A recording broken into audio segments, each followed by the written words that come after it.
40 here. I was just thinking about how ridiculous Jean-Francois Garapi's show was a few days ago. So let me play an excerpt from him, and then I'll tell you why I think it's so silly. It always turns out to be people that I find have a deep weakness. And Steve Saylor shows his weakness today. In answer to Charles Murray, he was saying, average IQ scores around 70 in Africa suggest that nurture matters, as well as nature, since those scores are much lower than among African Americans. I've said it, and I'm more convinced of it than I ever was. I've said it before. The nature-nurture dichotomy is one of the most successful liberal psyops ever. The very idea that there are two categories here, and that there is one and then there's the other, and the things in one are not part of the other, that is the great false dichotomy of nature-nurture. And it's built on the precept that you can take away children from people, put them in some other environment, a replacement, that is the academia, the public school, the alternative parenting style, or whatever, and you're going to have an answer to that question, whether it was nature or nurture. But there's a big problem with this experimental practice, and the philosophy that is built in this experimental practice is that generally society does not work on that mode. Society does not work on exchanging babies ad infinitum and randomly. The vast majority of children will be raised by their biological parents. The vast majority of children will not be adopted. And so the nature-nurture question becomes very intermixed, because in the home, the genes of the parents are in the child. The genes of the parents are contributing to the parent's capacity to be a good parent. And in fact, the genes may be totally in tune. So just because genetics influences environment, and just because these two qualities of nature and nurture intermix, it doesn't mean that these two qualities are useless. With themselves. Right? Men and women intermix. They interpenetrate. That doesn't mean that the categories of male and female are useless. Right? Sometimes men insert themselves inside women. That doesn't mean the categories of men and women are useless. In the children, such that the right parent, the biological parent, is a better fit to raise their children because they have the same genes, and these genes have evolved to self-raise rather than to raise any random kid out there. I'm personally convinced that I am a good parent, but I couldn't be very confident that I can take a random troubled child from a troubled genetic environment, like in some poor part of the nation, and from another race, and that I could do any better job than his own parents. And that's because I don't think my genes are the ultimate response to the ultimate parent. I think my genes are just one way of parenting that's good with my genes. Ariel Suarez says, it's funny, I had an anthropology professor who was able to call out the nature-nurture false dichotomy. She was a huge leftist in her own ways, though. Oh yeah, there's always people who are in the system, they detect cognitive. Okay, so if nature and nurture is such a false dichotomy, take seeds, all right? The identical seeds, whether they are tomato seeds or barley seeds or wheat seeds, all right, plant them in different soil, right? You've got planter pots on your balcony, all right? Put completely different soil in different pots and then plant the identical seeds. Why is it that with completely different soil, sometimes seeds will have very different outcomes? Plant corn, all right? Corn in some soil will grow big and reproduce and make beautiful corn to eat. In other soil, it won't, right? You can plant tomato seeds in some soil and they won't grow at all. In other soil, they will thrive, right? Any plant seed, right? You plant in some soil, right? It won't grow. Plant it in different soil, it will grow, right? You try to plant seeds underneath a eucalyptus tree. Well, eucalypti emit chemicals that stop the growth of other forms of plant life underneath them. So obviously, the environment has a profound effect, right? Everything's not just genes. And so this idea that nature nurture is just some false dichotomy because, I see through the interpenetration of nature and nurture because nurture is affected by genes and therefore it's just a false dichotomy that has no explanatory or predictive value. That's nonsense, right? If I know the type of soil that seeds are being planted into, right, I have good explanatory and predictive capabilities with regard to how those seeds will do, right? And that's what you want from a theory. You want explanation and you want prediction. And you have both of that, knowing the type of soil that you're going to try to plant these seeds in. And you can see the same thing with human beings. Right, Americans are shrinking while Chinese and Koreans sprout up. NPR back in 2016. So women in South Korea have gained 8 inches in height in the past century. Right, Iranians have gained 6.5 inches in the past 100 years. The genetics of South Korean women and of Iranians has not changed much in the past 100 years. You know why South Korean women have gained 8 inches in height on average over the past century? Because of changes in nurture, changes in the environment. You know why Iranians have gained 6.5 inches over the past 100 years? Not because of changes in genetics, but because of changes in environment. Now, in 1914, the U.S. had the third tallest men and fourth tallest women in the world. Now it's in the middle of the pack, ranking around 40th for both men and women. Well, that's in large part because the genetics of the United States have profoundly changed due to a large amount of immigration. So in the past century, Americans haven't actually grown much, only about 2 inches. I think you'd need to divide it up by height. So Sweden was home to both the tallest men and women in 1914. Now it's the Baltic countries that reign supreme. Well, the Baltic countries haven't changed much genetically, have they, over the past 100 years? In 1914, Guatemalan women were the shortest in the world.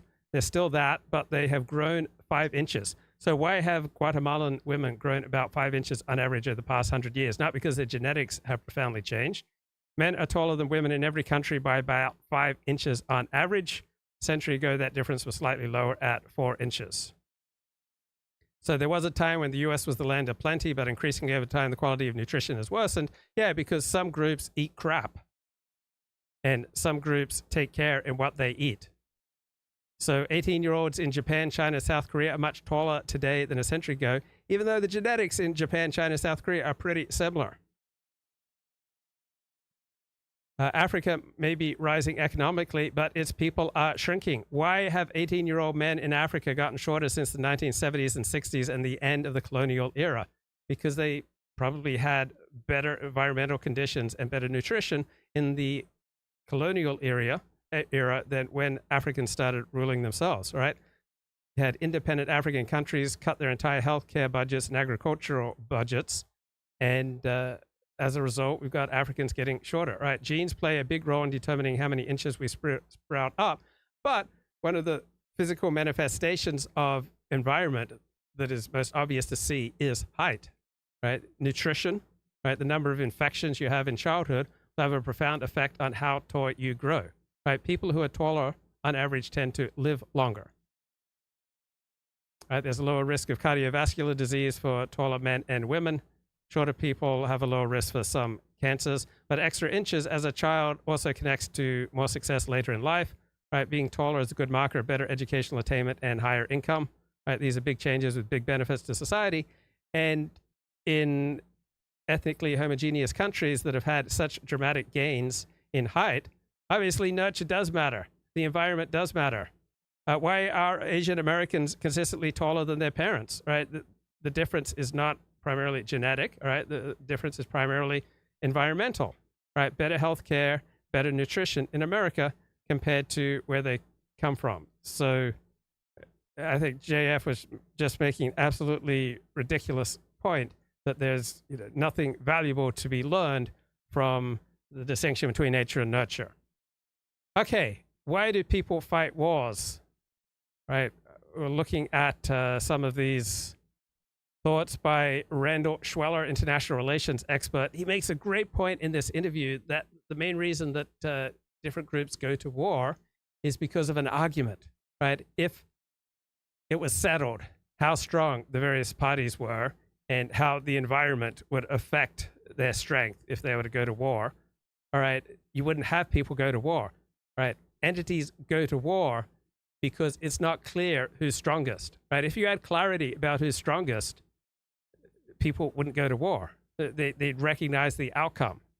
So I was just wondering, how much does this apply to real life conflicts, right? Would you go in and tell your boss that you're going to quit if you don't get a raise if you were 100% sure that you're not going to get a raise, right? You wouldn't do that. So I do think this has application to our daily lives, right? If people don't know the results of a confrontation or from backing away from a relationship or seeking something new outside the relationship, right? It's because of the uncertainty and because they perceive things differently from other interested parties. That's a large part of the reason why we have conflict interpersonally and between nation states. Power. But now a hegemon, it's like Gulliver tied down by Lilliputians because you can't do anything. You have all these actors that are thwarting your designs, So in that sense, it's like herding cats, a few cats maybe, but when you have dozens of them, it's impossible. So being an orderer in this world with multiple power centers is very difficult. The second thing, that's sort of the structural view of the international system. But the system is also composed of a process. Like you think of systems as having a structure, like who are the important actors, and then a process part, which is how are these actors interconnected? How tightly, like we might call it dynamic density or Durkheimian density. So how tightly coupled are the actors? And you see today, because of the internet and the information age, tightly coupled actors. So that like anything that happens in one part of the system reverberates all through the system. So like think of the pandemic, right? I mean, the original thought, well, I didn't think, but the government was telling us that somebody ate a bat in, Wuhan, right? And then look at how much damage that did. I'm like, my gosh, I wish I hadn't eaten that bat, Now if that were true, right? You see, it's just that tightly coupled system means that, outcomes are so difficult to predict. There's so much randomness. The system is so tightly coupled, it becomes like what we call an enormously complex, tightly coupled systems. In those systems, there was a book by someone you might know, Perot. Called Normal Accidents. It was like when you have tightly coupled systems, accidents are going to happen. It's just because there's no way to predict how they're going to react. There's so many nodes and interconnection. Nobody knows. It was like the first financial crisis. Nobody understood it. Nobody knew how to stop, prevent it. Nobody knew what those things were. Those whatever they were called, derivatives. I don't know. So this is like when you have a tightly coupled system that's very interconnected. I don't want to say interdependent because we can get into that later. Interdependence means something different. It means mutual dependence, but I just mean interconnected. Okay, so one of the big cliches in American life is that America is a democracy and there are all these nasty dictatorships out there. But a point that I keep hammering on and on about is that all functioning democracies contain considerable elements of dictatorship, and all dictatorships contain elements of democracy. And I was just thinking about that with regard to the arrest of this great golfer, right? Scottie Scheffler, right? He was arrested outside the PGA Championship last week. He was the world's #1 golfer, and this Louisville Metro Police Department officer just shortly after 6 a.m., May 17, just clambered onto his car, created a big hubbub, and put him in handcuffs and dragged him off to the police station and charged him with second-degree assault of a police officer, third-degree criminal mischief, reckless driving, disregarding traffic signals from an officer directing traffic. And this officer didn't have his body cam turned on. And this illustrates a point that I've often made, that in much of our democracies, there are people operating with the authority of dictators. Right? Your boss is essentially your dictator, and you essentially at work are a slave, but you're a slave who can leave anytime you want.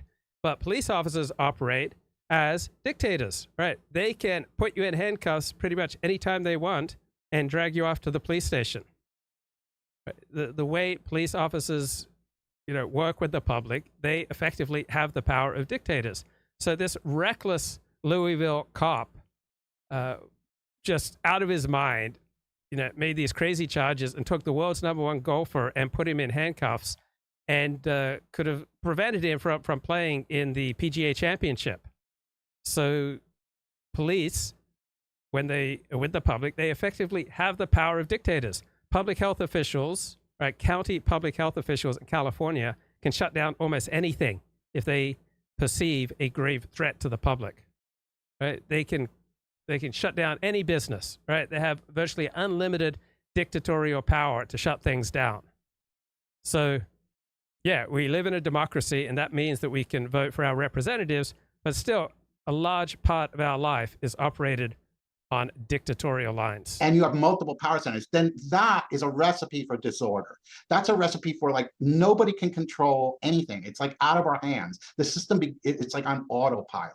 So that's what I was trying to say is that international, so people might say, well, yeah, but the US was a unipole at the time. It was a unipolar world, and the US was true. The US is the most powerful in terms of relative capabilities. The US remains, and was even more before China's rise, the most dominant power on the face of the earth. Nobody ever thought you could have so much concentrated capabilities in the hands of one state.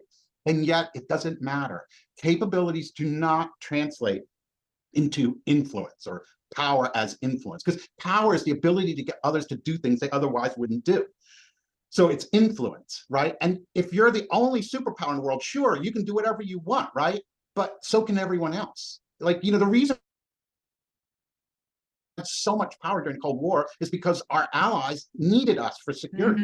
So we're all pulling, we could use that to get them to do things they wouldn't otherwise do. We'd say, well, we're providing your security, we're doing this for, when you don't have that anymore, it's like, sure, we can do whatever we want, any foolish thing we want, like try to democratize the Middle East. All right, good luck with that, like we did a lot of stupid things that we wouldn't have been able to do if we were constrained by another superpower like the Soviet Union. But we couldn't get anyone to follow us. It's like being a leader, marching down the street, like you're leading and you look behind, there's no followers. That's kind of the problem. It's like the paradox of power. So anyway, love that. The paradox. So the United States was funding Iraq and Afghanistan to the tune of tens and tens of billions of dollars, and yet much of the time the United States had great difficulty getting Iraqi and Afghan governments to follow their direction, because the United States was so overextended in trying to remake the Middle East along democratic lines that they were the vulnerable ones. Even though the United States was the greatest economic and military power in the world, the United States still couldn't get corrupt Iraqi and Afghan governments to do what they wanted. The United States funds Israel, has given Israel, what, $25 billion in the past year, yet the United States can't get Israel to do what it wants. We're living in a world without an order. So order is on autopilot, and and then there's this thing about hegemonic wars, which we can go into. Yes, later. that's what I was going to go. Actually, I was going to go into that now, because you're bringing up the hegemon, and you're talking about, and I know in your book, to preface it, I call it the age of dissent. So let's start from the beginning there. So it's funny thing about international relations, when we think of maximum order, or maximum order means maximum neg entropy, the opposite of entropy is order, right? It usually comes out these horrific titanic wars, like the Napoleonic War that went on for 20 some odd years. The First and Second World War, though the Second World War ended, the First World War was not, it was part of the hegemonic war, but it didn't end definitively. Whereas the Second World War, we carved up Germany. It was the problem, right? And then we had the US. So these terrible hegemonic wars seem to be the only way to create order, international order. And let me explain that. Peace and prosperity, why? Because let's go to, why did these wars start? It's like a cycle. So here I agree, realism, there is a cycle to realism. And normally we wouldn't have entropy, but we get it, but we solve it. Okay, so it's not like this problem is new.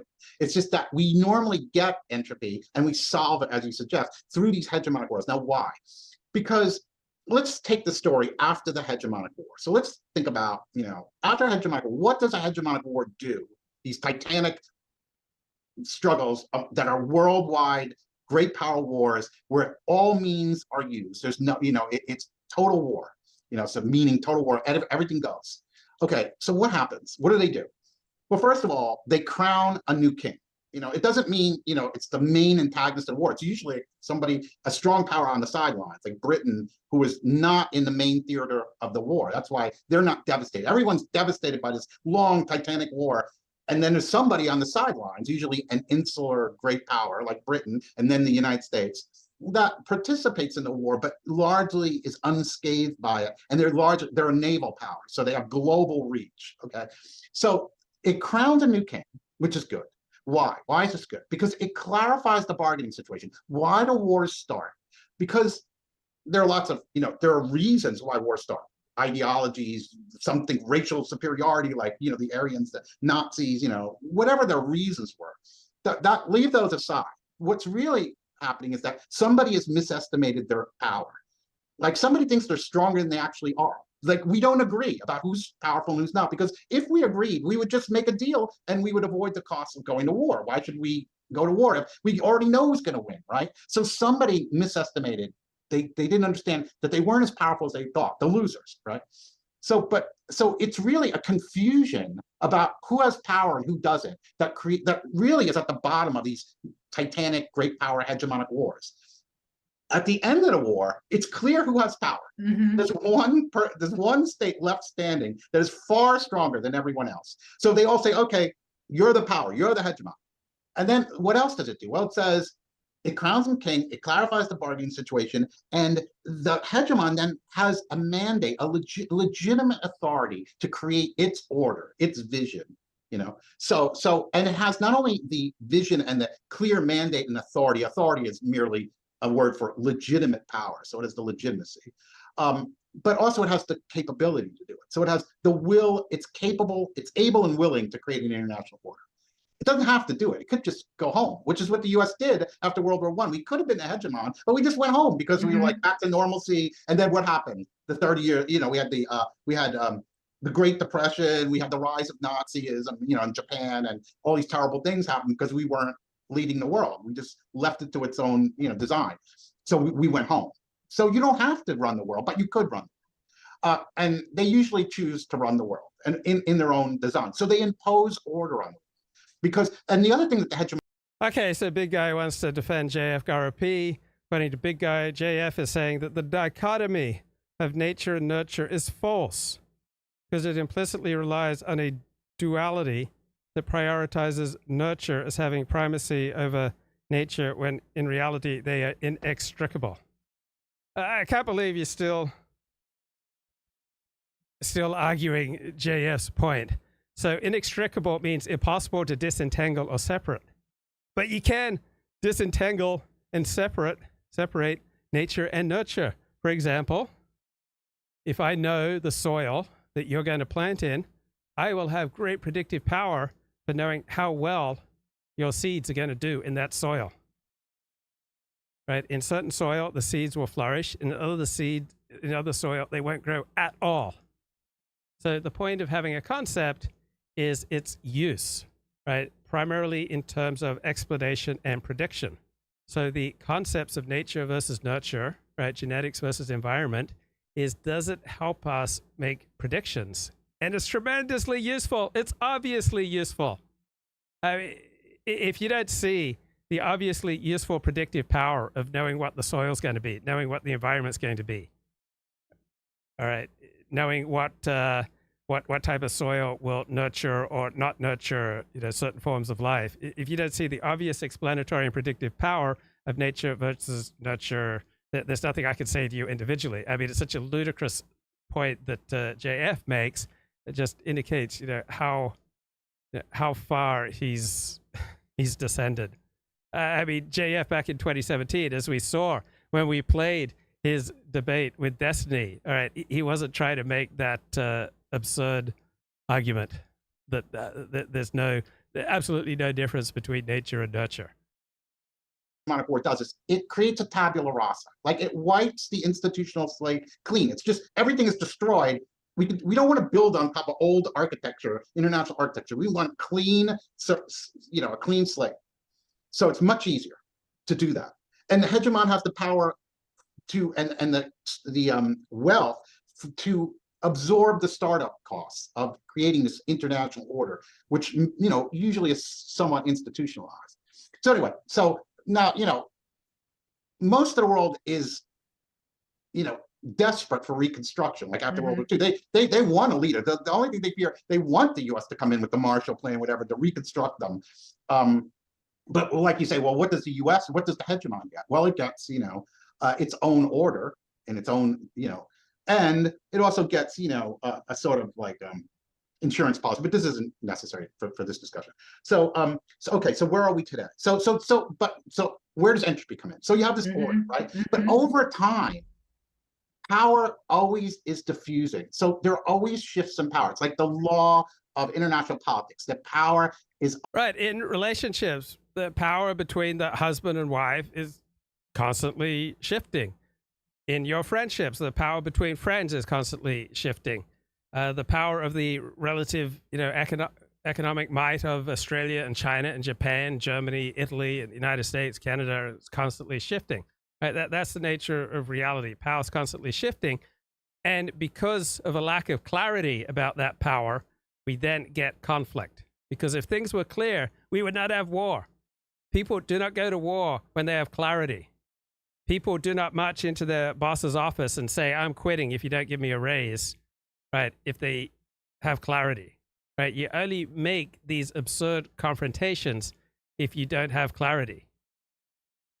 Always shifting. It's always Dynamic, it's in yeah, it's flux. dynamic. So you're going to have rising powers. Like you can think of the post-war world as artificial in a sense, because the hegemon is artificially exalted to this place. It understands that the rest of the world is going to catch up, and it wants the rest of the world to revitalize and narrow that gap in power between itself and the rest of the world, because it's actually somewhat good. You don't want everyone ravaged by war. You can't sell anything. So another example from nature that I've been invoking a great deal lately is that all forms of life that are capable seem to want to create an environment around it that is most conducive to its thriving. So what's the technical biological term for that? So for example, eucalypti, they emit chemicals that prevent the growth or even the life of other plants underneath them. And so beavers create dams, all right, so that they can have, the prime environment for their own thriving. So it's not just something that Jews do or black people do or gays do or the Japanese or Americans or white people or brown people or yellow people do. It seems to me that pretty much all forms of life that are capable of affecting their environment seek to affect their environment in ways to make it most conducive to their own thriving. I think there's got to be some biological term for this. JF is being critical of the liberal obsession with education and the false belief that free college for everyone will increase the innate abilities of the lesser gifted. Okay, so I just take it for granted it's an obvious point that nurture is affected by genetics, but we can shift environment that does have some effect on people. What about pond scum, right? I think different forms of pond scum go to war with each other, so that usually in nature, to the best of my knowledge, all right, you don't find varying subspecies living in peace with each other. Like, please correct me if I'm wrong, but my impression from my limited understanding of nature is that when you have various subspecies in one place, that they compete with each other and eventually only one subspecies survives and the others, die out or run away.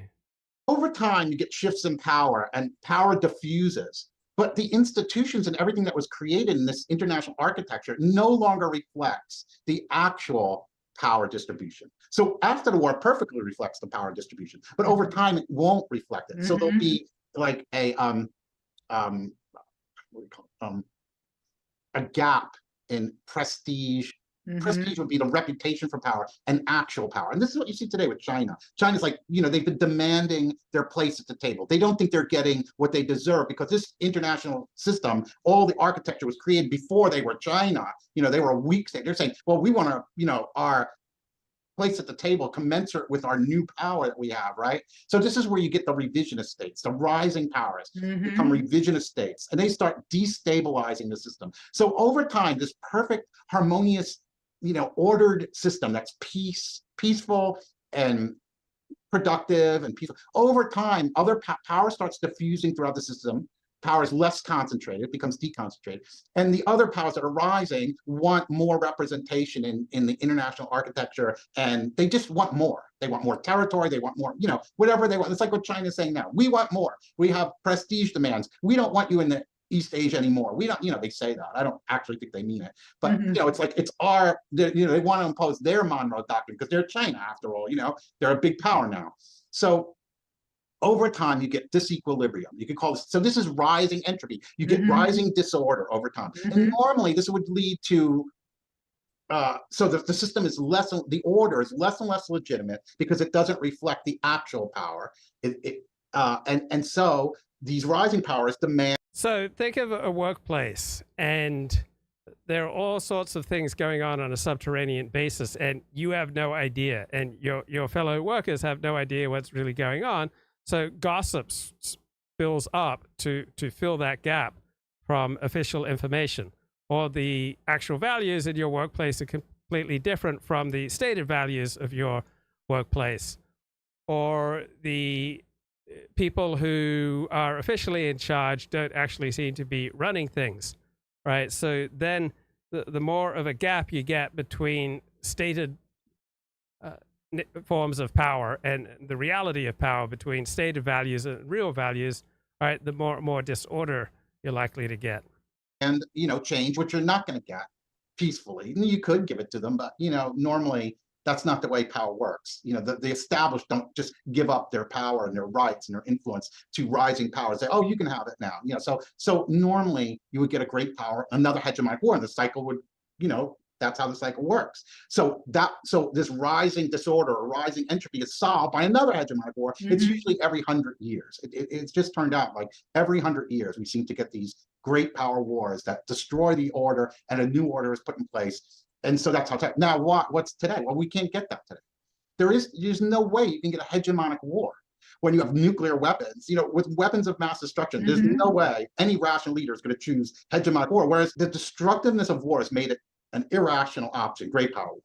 And also, peace has been enormously prosperous. So that's another thing. It's that peace has been so prosperous in the 20th century, the second. So I don't notice in real life people who have peace and prosperity that makes them less aggressive, right? I mean, the more you have, all right, the more careful you'll be, but human nature is insatiable. I mean, I'm just thinking about my friends who are married, and let's say my friend makes $300,000 last year, right? His wife is going to expect him to make at least $300,000 this year, and she plans to spend along those lines, right? The more he makes, the more she plans to spend. I think that's the normal dynamic between husbands and wives. After the 20th century going now, that, again, why would you choose great power war? Everyone will lose, which is what liberals actually back in World War I said, that, war was an illusion. You could never wage war and gain anything by it. The world was quite interdependent prior to World War I, but it didn't stop anyone from going. Right, that's a key point. The world was incredibly interdependent prior to World War I, but that didn't stop the nations descending into the Great War, because human desire is forever more status, and status is inherently in limited supply. And so if you're going to strive, you're going to come into conflict with other people who are also striving. Going to war, in the end, but it didn't mean it was a foolish idea. So the combination of the destructiveness of war, great power war, and the benefits of peace mean that we're probably not going to have another hegemonic war, which means there's no antidote to rising entropy. So the price of all this, and I don't think it's the steepest price, I'd much rather have rising disorder and chaos and randomness in international politics than another hegemonic war that destroys the world. We just can't have it. But that is the price. And so that's why Kissinger would say, he looks at the world, what does he see? Rising disorder. Because we're just. And in a world with rising disorder, right, the big companies will want to pull their supply chains in much closer, right? They're going to be much less reliant on places like China. They're going to build more manufacturing at home. They're going to place their plants nearer among safer nations. Just not going to have an order or an ordered world. Now, maybe, I don't know, maybe I tried to think of something that could substitute for hegemonic war, but I haven't come up with it. Well, that's a good thing to hear. That's good to know. But yeah, because we're coming up in America first. And this is precisely, the end of the US-led order. You see that, and prior to writing the book, when I was writing the book, nobody was talking about this, but when Trump took office, everyone was talking about he's destroying the liberal international order, the rules-based liberal international order. Now we can argue it's a myth anyway, but there were so many what about elevated higher states of human consciousness? All right, when you get to an elevated state of human consciousness, all right, you then compete in showing off, how elevated and high your consciousness is. So I think there are certainly, types of psychological and spiritual development that make people less likely to engage in the more vulgar forms of status competition, but they will transfer that status competition to compete in the realm of who's more enlightened, who's more conscious, who's more spiritual, who's more religious. And if you know religious people and you know religious competition, it is brutal, right? Usually not killing each other in Christianity and Judaism at least, but a ton of backbiting as people compete to show off who's the most religious. People are, writers at the New Yorker, those types, that were writing about despair. They were in such despair that the United States was destroying its own liberal international order. How could this happen? This is just a catastrophe. Right. The United States developed this liberal rules-based international order to serve its own interests in the Cold War with the Soviet Union. When that Cold War ended, the United States no longer needed this rules-based global order. And in fact, the rules-based global order was aligned against American interests because America had to conform to the rule-based international order as opposed to pursuing its own interests. And what the heck does that have to do with you? Because of this, right, you don't get socialized medicine, or you don't get more social welfare spending, or you don't get lower taxes, right? You have to pay for the United States deliberately pursuing a policy completely unnecessarily since the end of the Cold War, since 1992, not aligned with American best interests. So this means fewer vacations. You have to work longer and harder, right? Fewer trips to see grandma, fewer trips to see your nieces, right? You get to spend less time with your friends, right? You live in a worse area, right? You are under more pressure and suffer more anxiety, and you're more susceptible to depression because the United States has governed itself without placing a priority on the best interests of Americans. I mean, he was talking about America first. They were talking about the rise of nationalism, which is exactly the opposite of this cosmopolitan sort of view of the world as a borderless place, these Davos, Switzerland types, these jet-setting, multi-billionaires who run the world, and they want a borderless world. They don't like nationalism, and they certainly don't want to hear about protectionism in America first. And this is precisely, the end of the US-led order. It's over. There's no, it's like Humpty Dumpty. You can't put them back together. Right. You heard the saying, uneasy is the head that holds up the crown. And there's certainly a thrill with leadership, but there's often a tremendous burden. And where would you want to take on an unnecessary burden that doesn't bring you significant advantages, or at least advantages that meet, if not exceed, the burden that you're paying? Again, once he's fallen off the war, nobody. So when Biden came to office, a lot of these people, and they're going to be like Thomas Wright of the Atlantic, who's a good friend of mine, they were really upset. They thought maybe Biden, I'm not saying he did, but Biden would restore, there'd be the glorious restoration of the liberal international order, and everyone would come to see the U.S. Remember, Biden came in saying, we're your partner again. We're a global player. We're just who you used to know. But they're all like, no, you're not. Because once there's a Trump, once there's somebody that comes to office saying, I don't care about my allies, I don't care about NATO, it's me first, then you can't go back to this idea of do what's in others' interest because it's in your own interest to do it, this kind of thinking. You even see this with bristling about, and I think it's quite justified, about Ukraine. So we've given $120 million to Ukraine. No, we've given $120 billion to Ukraine, right? Just an insane amount. You see, this whole Trump, it's 130 billion. This whole Trump thing is really tied. You might think, well, it's kind of like besides the point. No, it's right on the point. Trump happened because we had given up. Many Americans had given up on an international order, any international order, not an American-led international order, which some call American hegemony or liberal hegemony. This view that the U.S.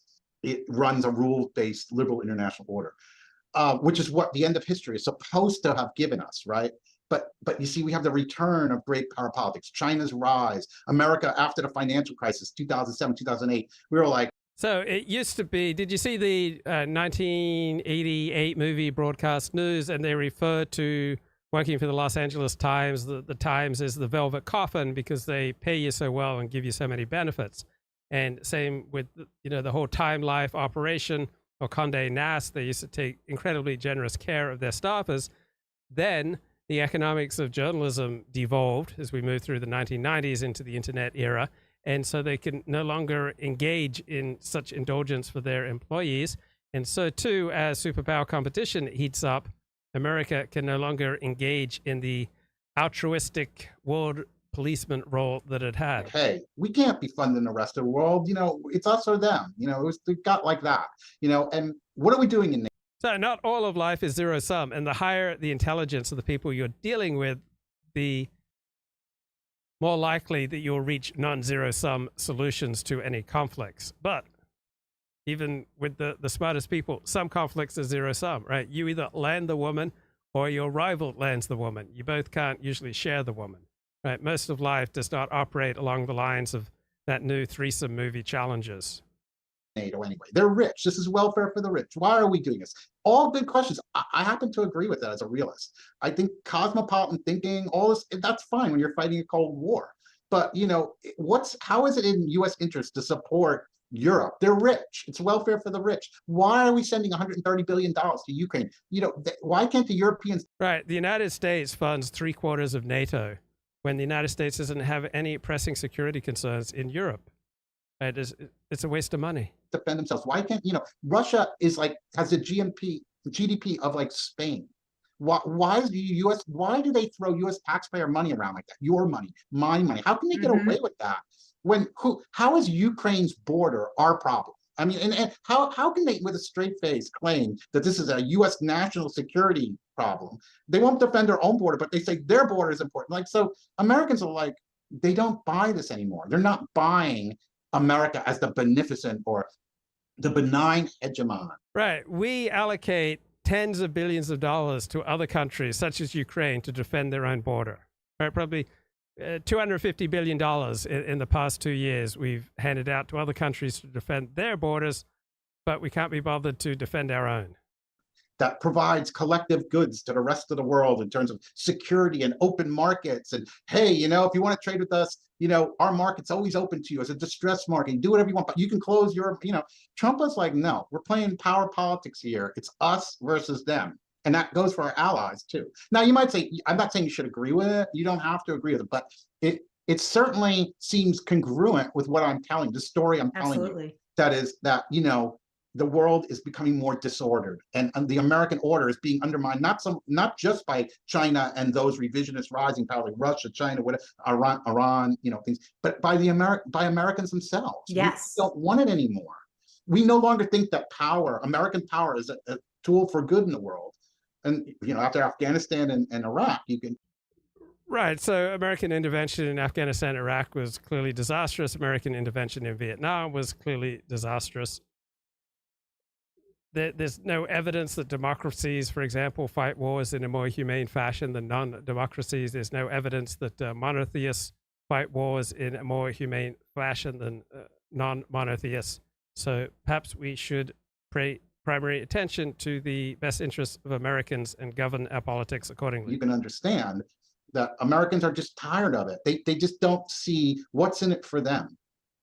Exactly right. Managing the world. What's in it for them? But if the U.S. isn't going to manage the world, who's going to do it? Not China. No. And well said. There's so many echo chambers, groupthink, filter bubble.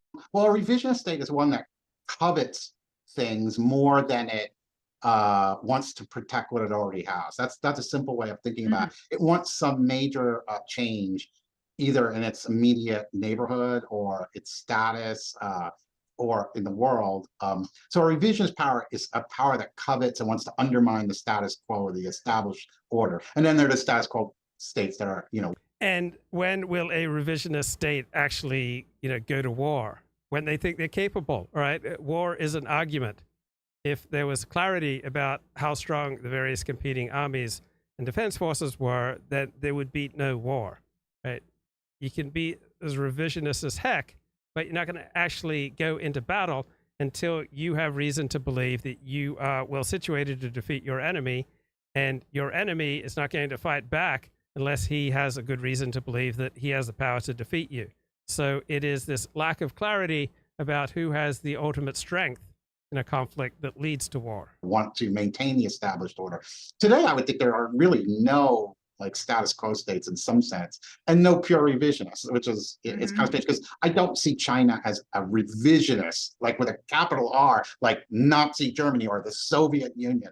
I don't see them at all. So I got to say, not to ask this question, it relates to me. Right. Why did Nazi Germany attack the Soviet Union? Because it had reason to believe that it would win.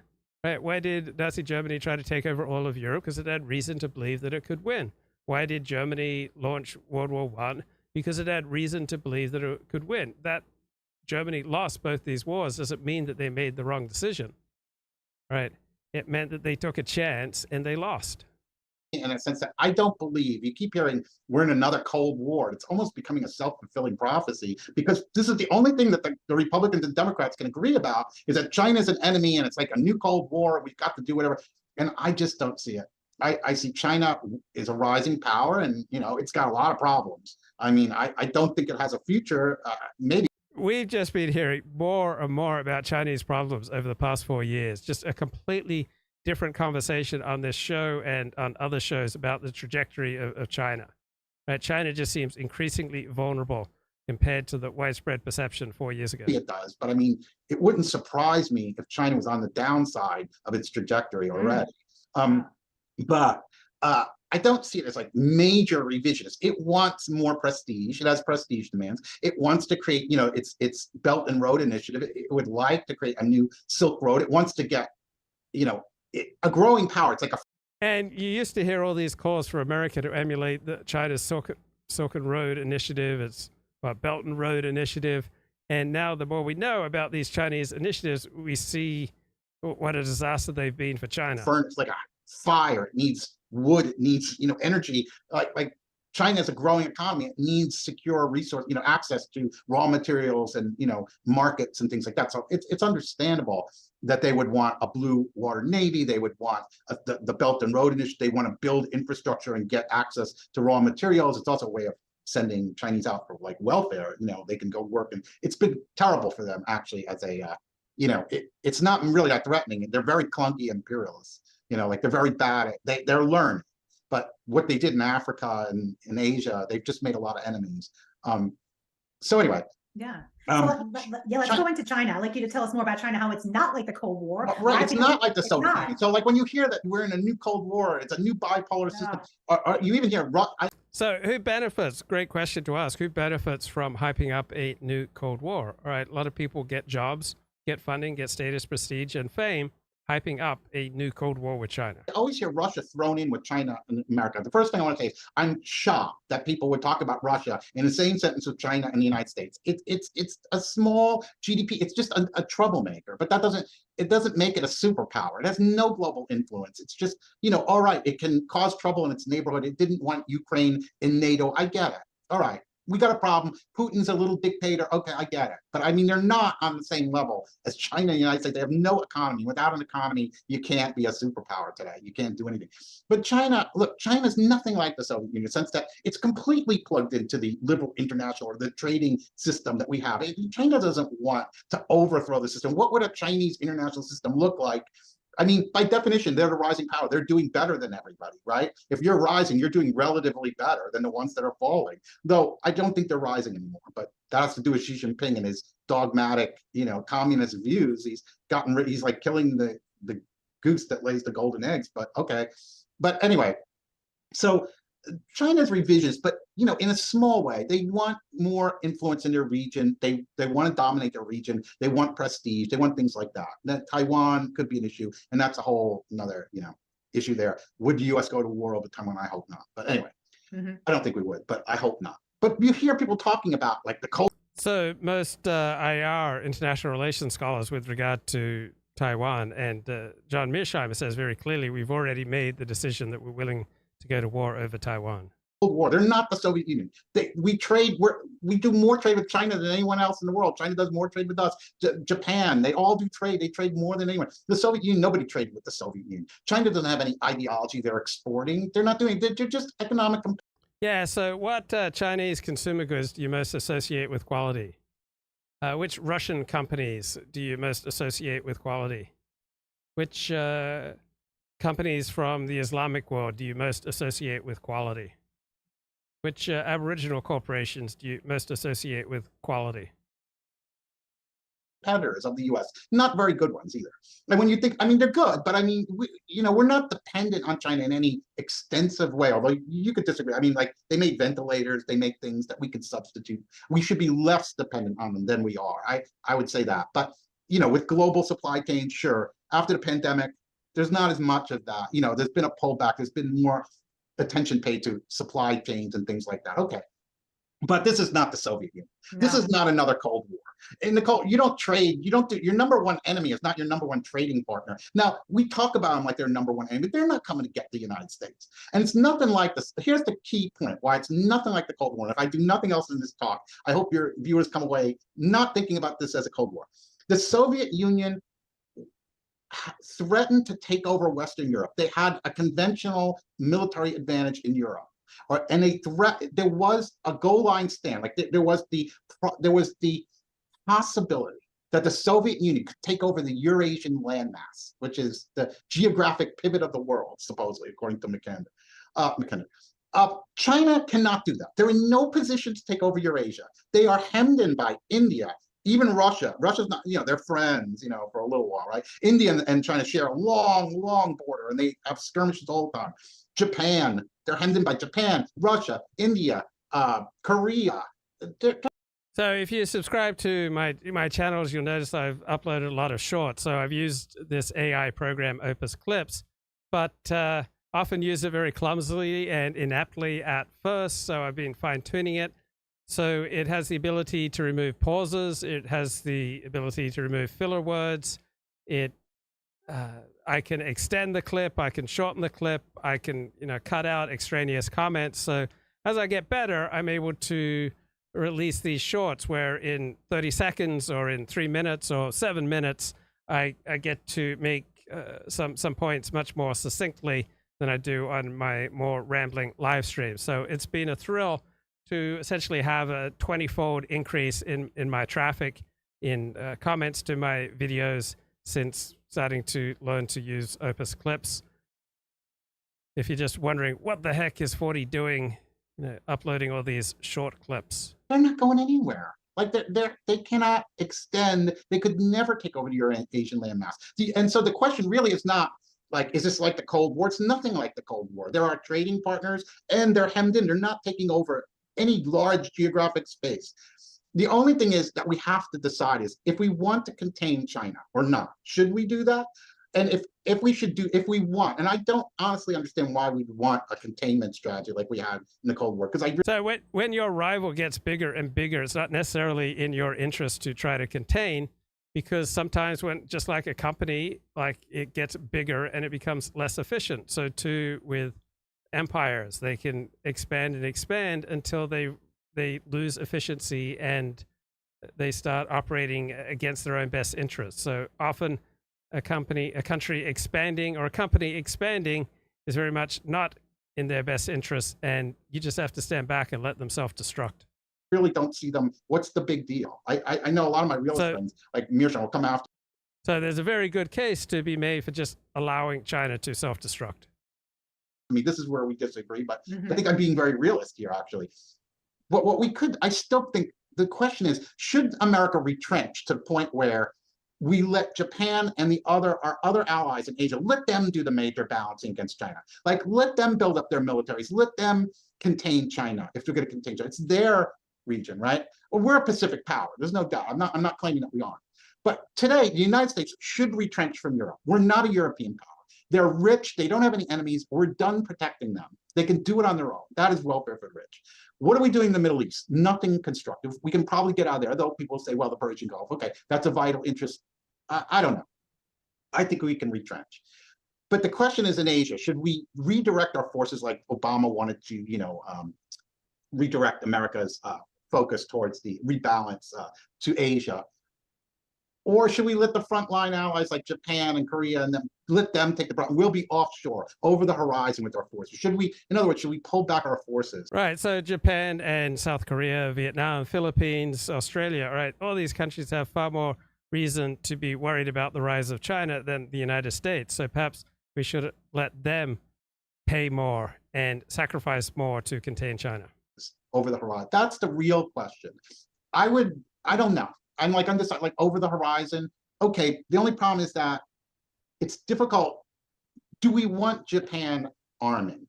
Would this create more trouble than it's worth? Like this gets back to, I said I would return to China. Do they really want us out of East Asia? I don't know. Like, I don't think so, because we're like a pacifier, just like we were in Europe with France and Germany. After 2 world wars, they didn't want us leaving. We wanted to leave.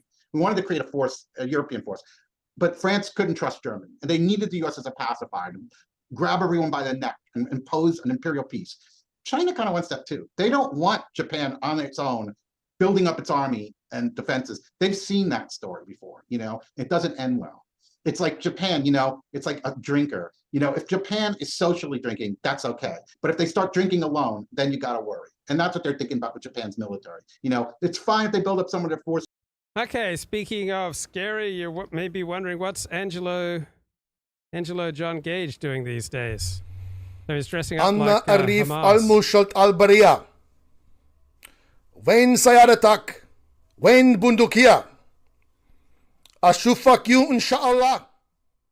Ashufak you inshallah. Palestine hurrah. Palestine hurrah. Allahu Akbar. Allahu Akbar. Wow. Scary. All right. With the US. But if the US leaves, we don't want them. And it's the same. So you might get a security, this is what we call security dilemma, that arms racing, because one state's security, as I said earlier, one state's increase in security necessarily decreases their neighbor's security. So you'll get an arms race and a ratcheting up of hostilities in Asia. So if the US leaves, is that really what do we really want that? Or maybe the status quo, the devil is better than the devil you don't know. Like we might save a little money, sure, we might do, but in the end, we might have to come back and things will be even worse. Yes. So I think the question is, what I'm getting at is, we don't have this liberal international order we're defending, like the liberal hegemony grand strategy after the Soviet Union collapsed. For like 30 years, it was just the US is going to run the world, we're going to manage the world, we're going to promote democracy, civil rights, we're going to human rights, we're going to do it all. It's going to be the American vision, we're going to impose that on the Middle East. Look how that worked, right? We're going to do all these things. But then when it ended, so now it's like, well, what will take its place? And the question is, I think we should be talking more about global retrenchment, but then it's how much retrenchment? And how do you wean the rest of the world off of American power? That's the key. And I don't know. I mean, I can see unintended consequences. Like everything is okay. Maybe we should just leave it alone. Exactly. And so the end of the story, to wrap the story up, is just that. So all right, the world is not going to be ordered. It's going to be a disorderly world. There's not going to be any hegemon telling everyone what to do, grabbing everyone by the Right. Order is a wonderful value. Telling the truth is a wonderful value, but good values always exist in a constellation. So compared to a nuclear conflagration, right, living in a disordered world sounds much better. Right. All values exist in tension with other values. Doing all this stuff. That world is over. It's like we live in a messy, complicated world of ad hoc coalitions and, just that kind of messy world. Yeah, the only certainty is uncertainty, it seems. Uncertainty, randomness, you're going to get that. But you see, I knew that this would create polarization. And so he's talking about the rise of the personal computer age. Really, this is the story. This is the real security threat. This is the real story that I think is entropy, because there's information entropy, which is when you have information overload. So you think about information entropy as like the noise to signal ratio. When there's too much noise in the atmosphere, you don't know what's going on. It's just so much like information. There's so much flow of information. You can believe anything that's opposite. You can support anything that's opposite with the kind of information. Like huge piles of information does not equate to knowledge. Like, it doesn't mean you're going to be more knowledgeable. It just means there's more information to choose from. What this brings, what it's created, and what I thought it would create, is polarization in our politics. Because the average person says, people are saying everything that's opposite is true. I don't know what to believe. I can't adjudicate the facts. I don't know. I have to live my life, right? And when you have all this megasphere of, you know, channels, millions of channels you can go to get your information, everything, what do? You get the loudest, most, you know, heated voices are the ones that are going to be listened to, and the people in the middle, you know, the light gets drowned out by the heat, right? And so you just, all you're going to get is everyone in the middle drops out. They say, I just can't adjudicate. I don't know. And the only thing left of the polarized, the loudest. Talk about the multiplayers, and you know, there's differences between the multipolarity, there's bipolarity, which we experienced post 1945. I just wrote a paper on this, actually. Wonderful. Published soon, but it's on you know, unbalanced bipolarity, which is like, the term is like, we have two superpowers, if you want to call it, China and the United States, but the US is much stronger than China. So it's what I call unbalanced bipolarity. So like, there definitely are, China and the US are very much way above the rest of the world in terms of their capabilities. Although, you know, Japan would be third. I would put Japan third. But the US is so much stronger than China. We have to understand that we can't dominate, we can't do anything, but we're not, China is not an existential threat to the United States. Mm-hmm. Okay, that's international relations scholar Randall Schweller. Right, this is Dan Senor talking with Andrew Roberts of the Hoover Institute. These are not impossible, implausible scenarios. And these would be leaders. I mean, I know we think Corbyn and Sanders are extreme. They are. But they would be the leaders of mainstream, majoritarian, center-left parties. And so I'm really worried about where the pressure is going to be coming from. I don't think it'll just be the Greens. At the end of all my podcasts, I ask my guests what book they're reading. I prefer a history book or a biography if at all possible. What's on your bedside table at the moment? So I'm reading a book. I'm rereading a book that I read a number of years ago, but it just felt so less relevant then than it does today. It's called The Pity of It All by Amos Elon, E-L-O-N. And it's The Pity of It All, a portrait of the German Jewish epic. And it chronicles Jewish history in Germany from 1743 to 1933. And what the book does in a very chilling way is it captures the growth in Jewish community size, Jewish prestige in German society, how the Jews were major players in every part of German society, in finance, in medicine, in the arts, in academia, in media. I mean, you could just literally go across the board. The Jews were major players, and of course, the story ends on the eve of Hitler's formal rise to power.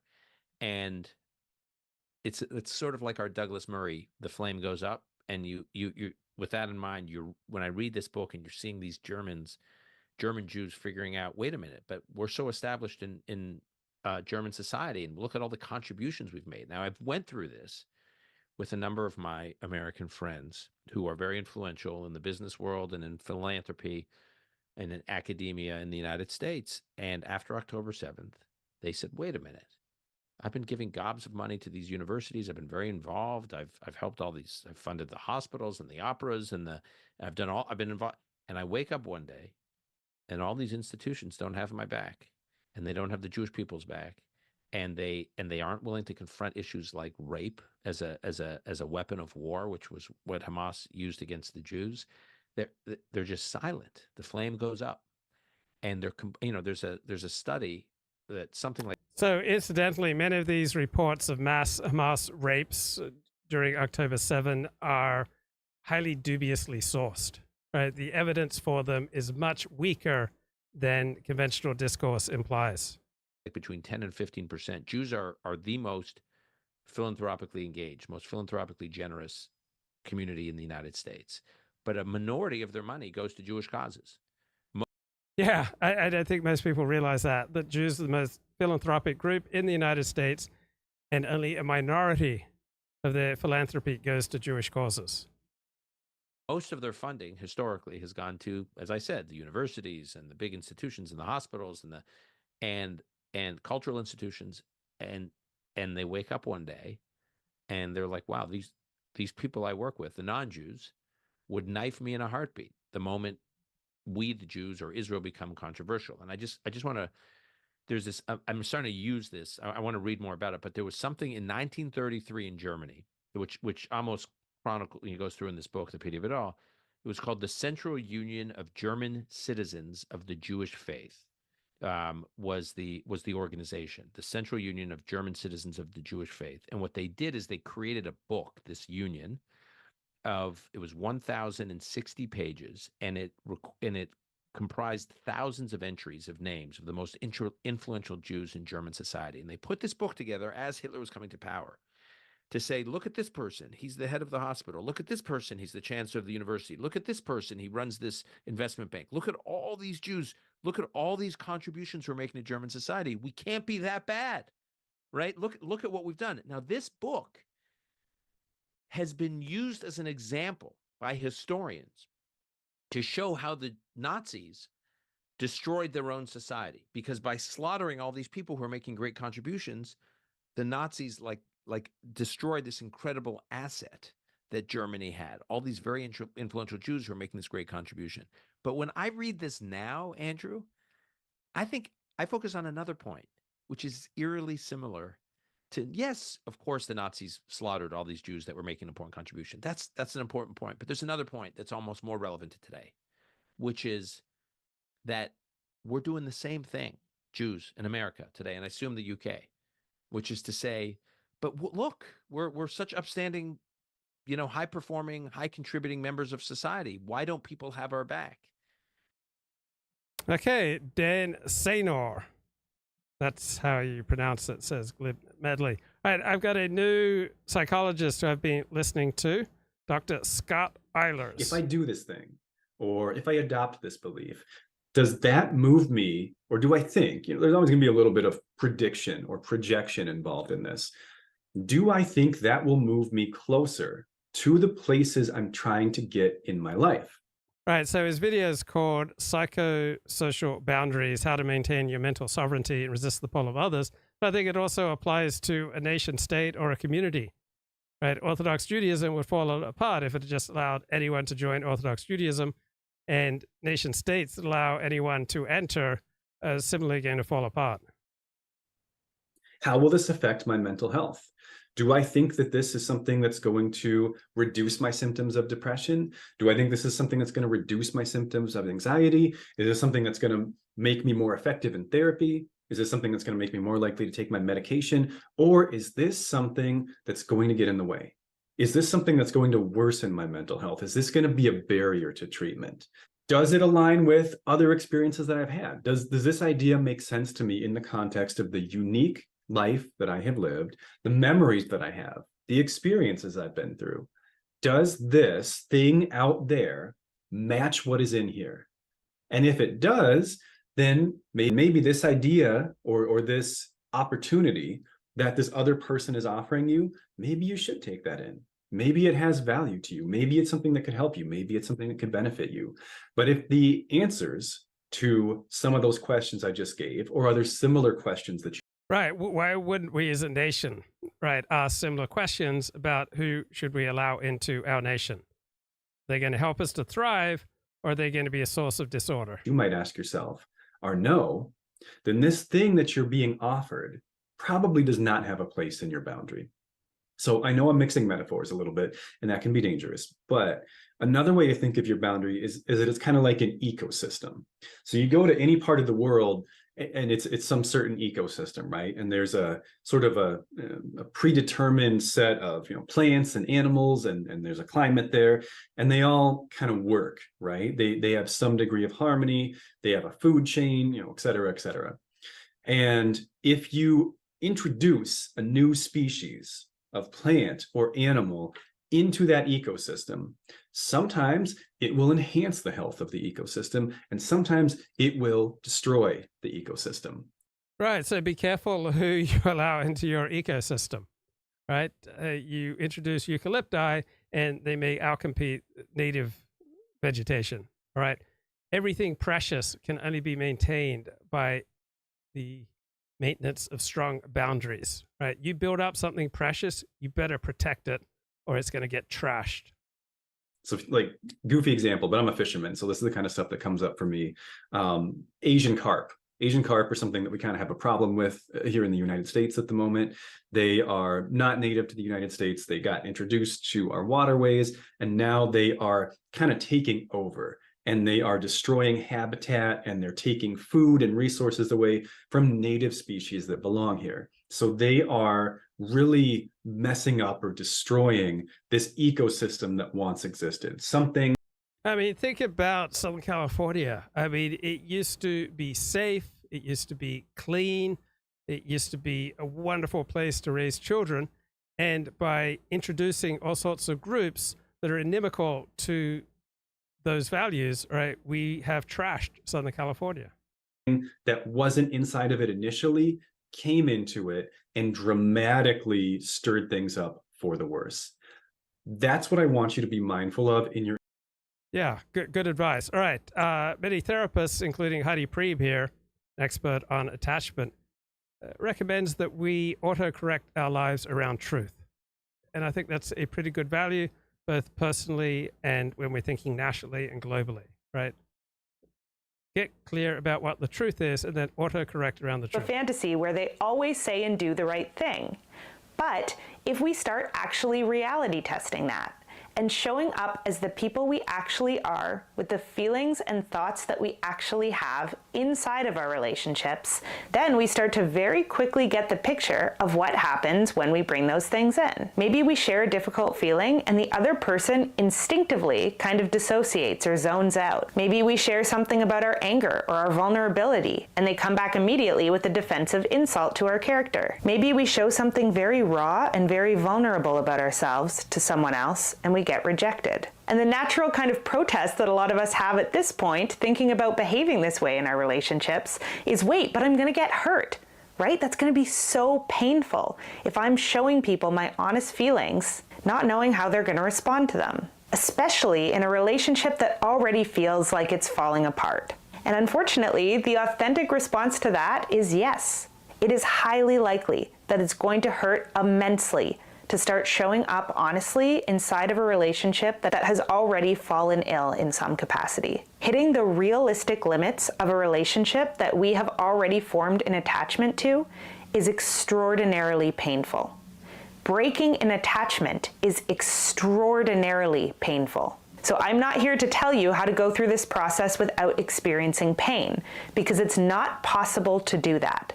Right, and her video here is called How to Stop Feeling Attached to Someone. But the bottom line of the advice, which I think is excellent for politics as well, is autocorrect around truth. The pain of a broken attachment is the very thing that allows you to recognize on an emotional level that it's not working and allows you to finally. Right, and if your worldview, your politics is continually causing you unnecessary pain, it should be a spur to autocorrect your thinking, your philosophy, your worldview. Move on from it. So I think that a good 90+% of the time, when people are really stuck on how do I move on, how do I let go, how do I let an attachment become a part of my past, the question they're actually asking is how do I do that without experiencing deep pain? And the answer is you cannot do that without experiencing deep pain. Right, so adopting a realist perspective on the world may be very painful as you give up your illusions and you have to place your ideals, right, in a different sort of context. But autocorrecting around truth is great advice. To show up to our lives as they actually are in reality at a point in time where what's happening in reality is that some sort of loving attachment relationship we have created is ending, is if our emotional systems are working anywhere close to the way that they should be, one of the most painful experiences we can go through. So again, this video is about how to go through it. It's not about how to bypass it and get to a point where our lives are different without us having to have felt the pain. If you are noticing what is happening, rather than running away with your stories about how you can change things or about how this doesn't matter and you don't have to feel sad. Right. If you notice what's happening to your country, if you notice what's happening to your profession, if you notice what's happening to your church, if you notice what's happening to your community, to your city, to your neighborhood, right, there may be some very painful truths there. Because you're so much better than them and you're only just realizing it now.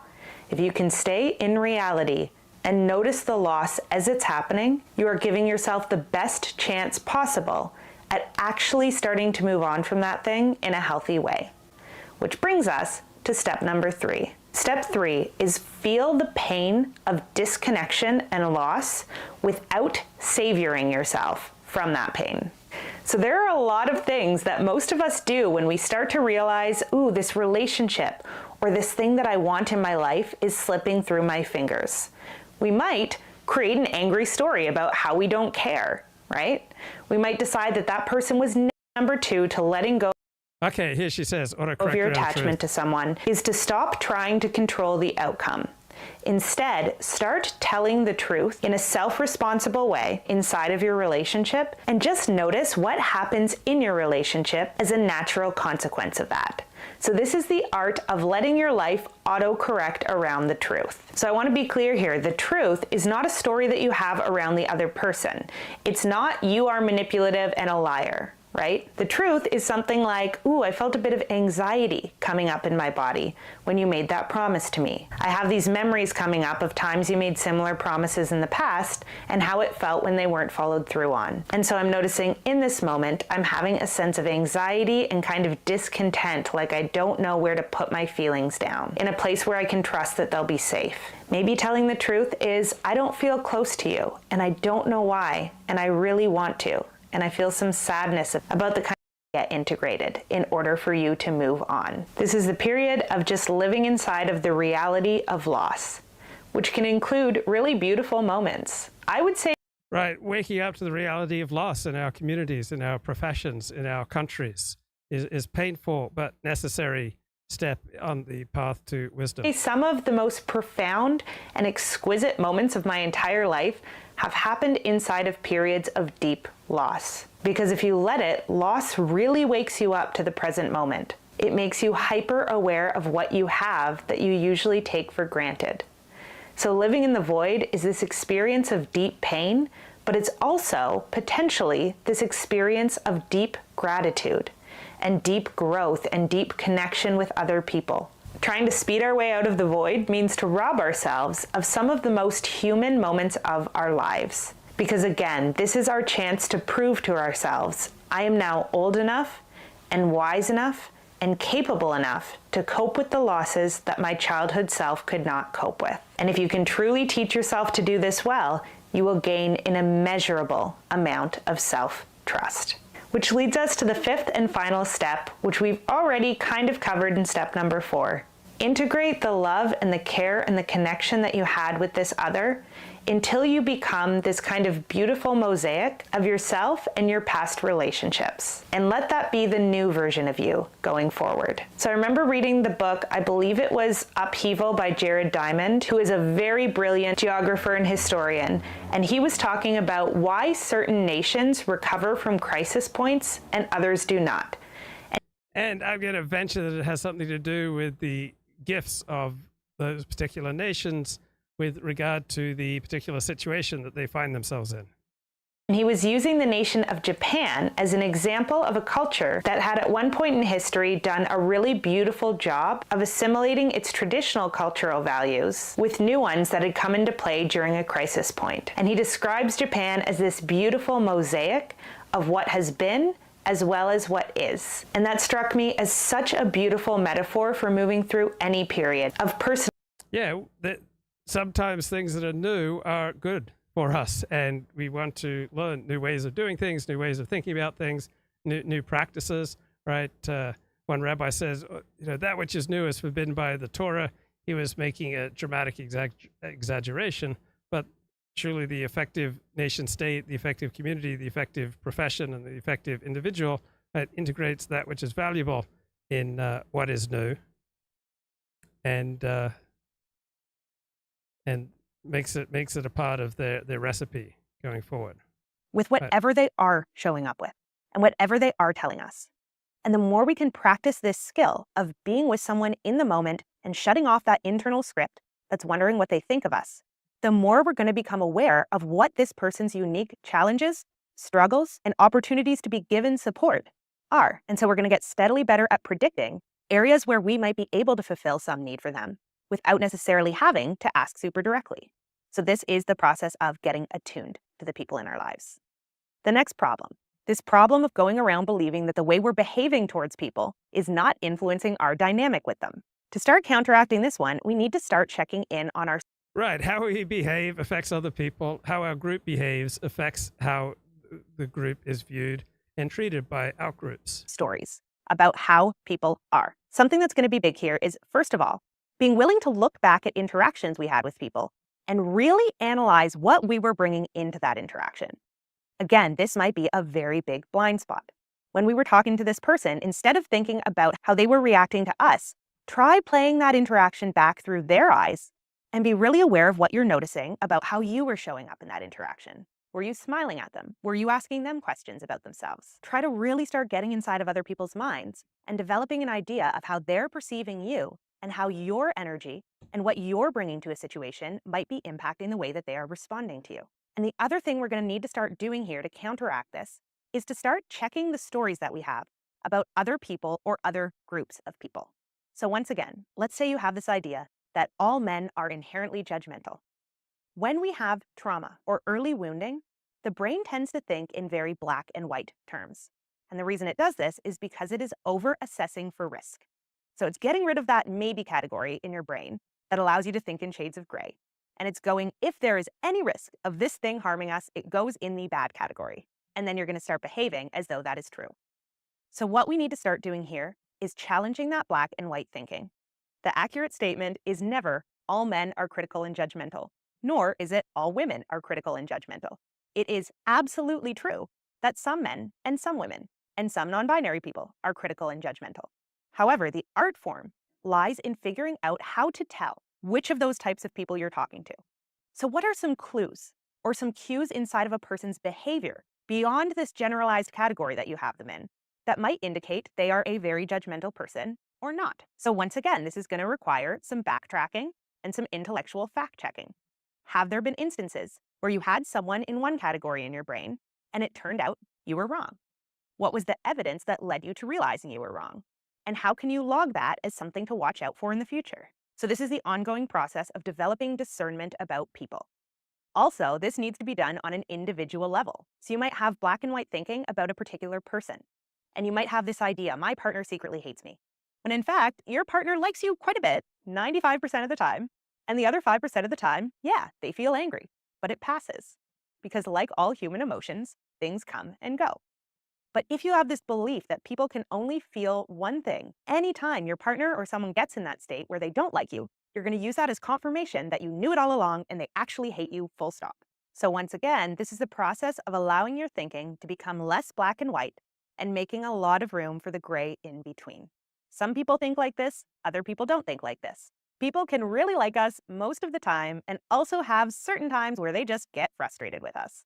If we expect things to be all one way or another, as soon as we see the negative thing, the thing that our brain logs as a risk, we're going to latch on to that and make it the entirety of our experience. And then once again, we're going to be in that negative loop of projecting outwards something that we believe to be true about another person and showing up as though it is true, which gets us into that negative feedback loop. So we want to be really careful here about challenging our all or nothing assumptions. When something happens, how do we stay really aware of the situation or context we're in so that we do? Yeah, situation is king. Right, saying 40 enough with these popularizers. Give me a fair dinkum academic.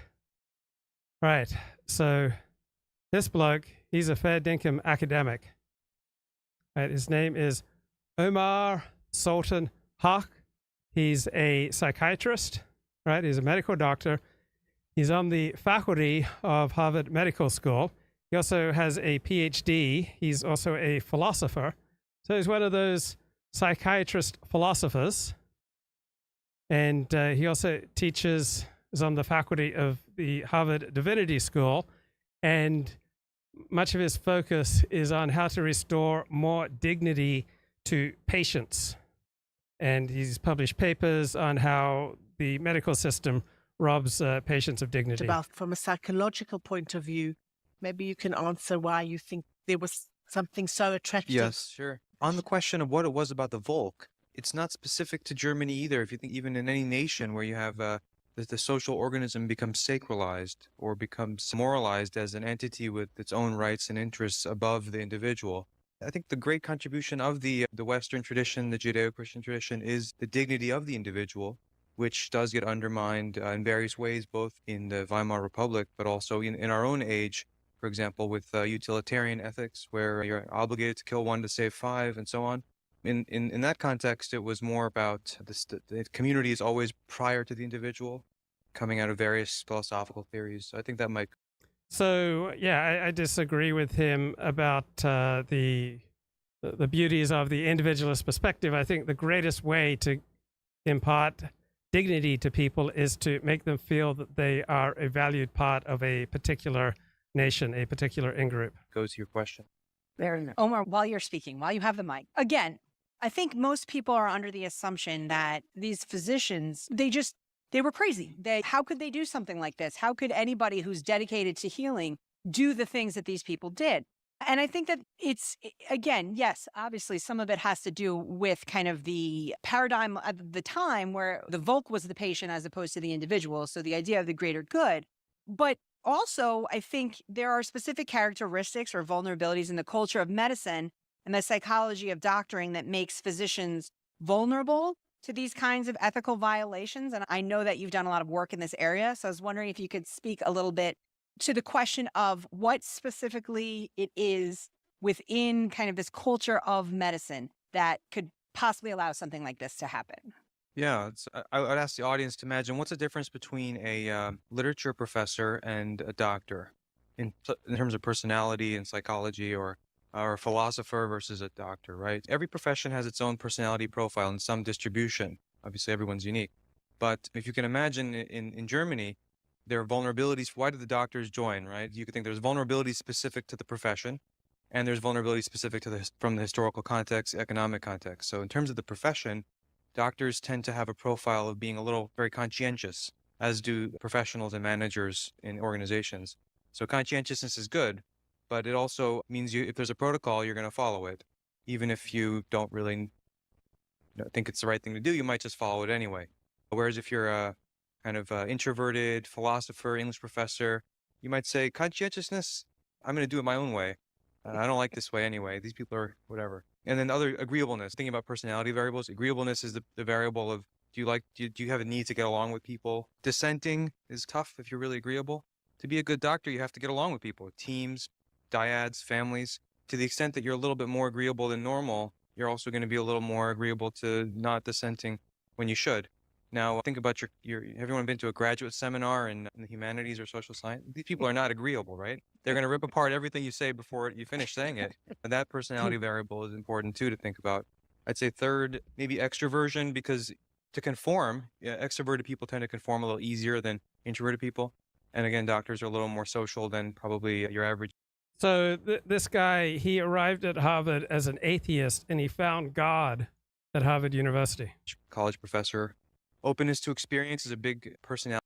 And a big part of the reason he found God was he thought that belief in God was the best way to increase human dignity. A variable that predicts political conservatism versus liberalism. If you're really open to experience, you might just want to try things for their own sake, try new things. Dissenting is new ideas that are dissenting ideas from kind of what you like to do will be really likely to come to your mind. Whereas if you like structure, order, predictability, you're going to be low on openness to experience. So being low on openness to experience predicts a little more conservatism. So the dissenting ideas, the idea that maybe I shouldn't do this, probably is a little less likely for the physician versus the biologist, the PhD biologist. In the same way, Respect for hierarchy. Anyone who's worked in a hospital knows respect for hierarchy. Hierarchy is an important way in which militaries and other hospital type organizations function, but respect for hierarchy can also be undermining of ethics if the hierarchy sucks. Those are some things I see as personality variables in doctoring, but then obviously there's stuff specific to being in the Nazi context, like things Tessa talked about with the moralization of biological explanation, even if it's pseudoscience. Yeah, the Nazis were very strongly against Darwinism, and they were strongly against IQ tests. Doctors have a proclivity for biological explanation, and the Nazi doctrine was explicitly salvific by means of biology. And there's always something seductive to thinking our science will give us ethics. And you can see why doctors might have gone for it, because then the quintessential doctor is the leader of the country, and you yourself are, as a doctor, thinking of yourself. And I notice a lot of cult leaders have this formula. There's a disease in the land. There's a disease in humanity, and I have the cure, or the Torah has the cure, or the Bhagavad Gita has the cure. And my life's mission is to take the cure and give it to the disease patient. But it's also part of the rhetorical trope of Adolf Hitler and the Nazis, right? There's a disease in the land, and I've got the cure. In this glorified role, basking in reflected glory. So you imagine why. By the way, so 50% of doctors were early joiners of the Nazi Party, which is an amazing number because almost 50% of the doctors at the time were Jewish. So it's almost like 100% of the non-Jews were jumping into the party, right? Compared to any other. So doctors give less charity than any other profession. And compared to your average German male who's working, the doctors were about 7 times more likely to join. So even, especially psychiatrists. Oh, there you go. There you go. So you could imagine that there's something really particular to the ideology that attracted the doctors. Other things are, I'd say, the Nazi ideology medicalized political conflict. And so I think that's one of the lessons you take. Oftentimes it's very seductive to want to bring politics into the ethics of doctoring, but you can imagine an authoritarian or totalitarian politics undermining medical ethics, but so could a purely libertarian ideology, right? Imagine your entire politics is libertarian. That can go into a hospital and make the market the ultimate arbiter of who enters into caregiving. So I think that's something you see there too in that particular context. Doctors want to fight mortality, right? Nobody goes into medicine because they don't care about mortality. And Hitler was offering a sort of symbolic mortality, a regime that will last 1,000 years. If you're going to work every day, not thinking of your job as fighting against sickness and mortality, maybe it's not something that will easily come to mind. So maybe that was also a vulnerability. And we know that the profession was especially vulnerable, medical profession at the time, because of economic insecurity and competition for patients and things. So I think those are the historical economic reasons that I think combined with the psychological variables. All right, I'll leave it there for